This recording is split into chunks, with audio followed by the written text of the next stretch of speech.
Me also say good morning to Dr. Vidya Sagar, a leading control theorist and a fellow of Royal Society, joining us right now. Dr. Vidya Sagar, thank you.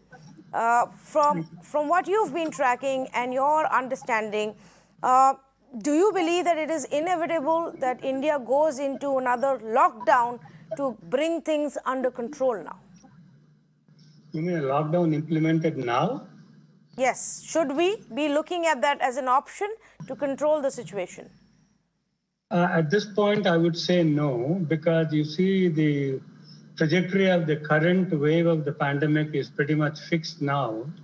And the lockdowns will have a kind of a trailing effect. They will have an impact on the course of the pandemic 3-4 weeks later, and they cause a lot of hardship. And our committee's prediction is that we will be reaching the peak of the daily number of cases, average over a week, of course, sometime during the coming week or so. Therefore, putting a lockdown now would probably be not necessary, because I think things will come down on their own. Now, whether a lockdown should have been put in place, let's say 3-4 weeks ago, that is a separate question, but it is a moot question now. Correct. But I don't recommend a lockdown now. Okay. So you are saying, and it's very interesting, Dr. Vidyasagar, that you are saying you wouldn't advise that because even reports as late as this morning in the newspapers and our conversations with experts who do advise the Indian government seem to indicate that this is being considered very seriously to bring the situation under control. Contrary to that, you are saying that perhaps India's peak for the second wave is a week away. Well, what I'm saying are two separate things. First is that the current wave peak is very, very close at hand, according to our model and its predictions. We believe that sometime before the end of the week, we will have reached the peak.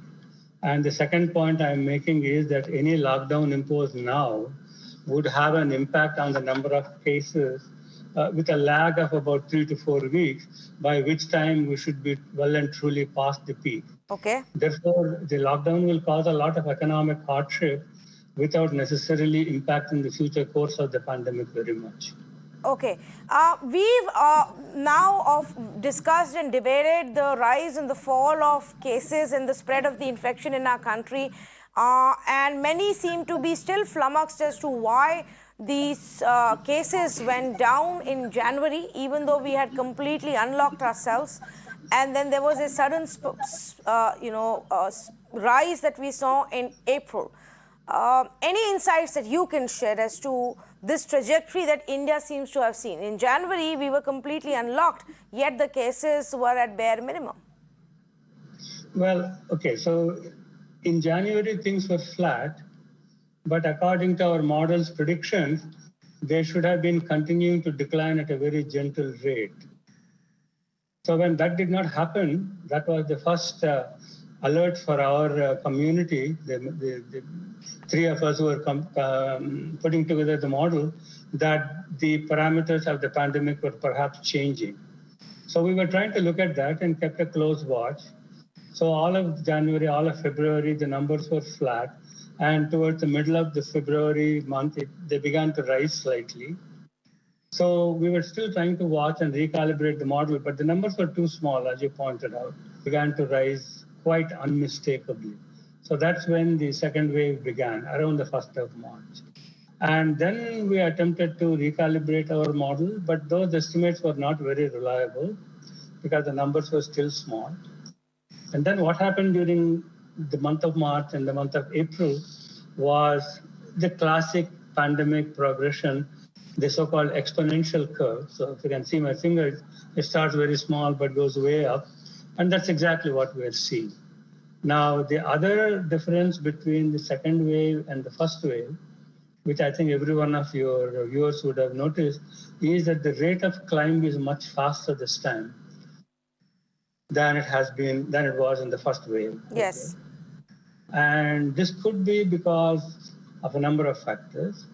First thing is, if you look at other countries that have already gone through multiple waves, US, UK, Germany, Japan, for example, and in South America, a country of Uruguay, they had exactly the same experience. Namely, the second wave rose very steeply compared to the first wave. The death rates were slightly lower, and then the number of cases basically came down as steeply as they went up in the first place. So until now, our experience mirrors those of other countries that have gone through multiple waves. The other important factor, I was just listening to the previous experts, whether there are Indian variants and that are more contagious, it is possible. We cannot rule it out. But as I'm saying that even without these variants, every country seems to have this phenomenon that the second wave is always sharper and faster rising than the first one. Okay, so that's interesting, but I wanted to take you up on the second wave a little bit more in detail, and you saying that maybe the peak is a week away as per your projections and your model. But in India, Dr. Vidyasagar, states themselves are behaving like individual nations, and their own trajectories are very different. Maharashtra actually began to see a quick pace in March itself. Some of the other states have begun to show that only now. So, is there a concern that the part of India where we've only seen the rise now, especially in the election states, maybe the worst is yet to come for the next 3 to 4 weeks?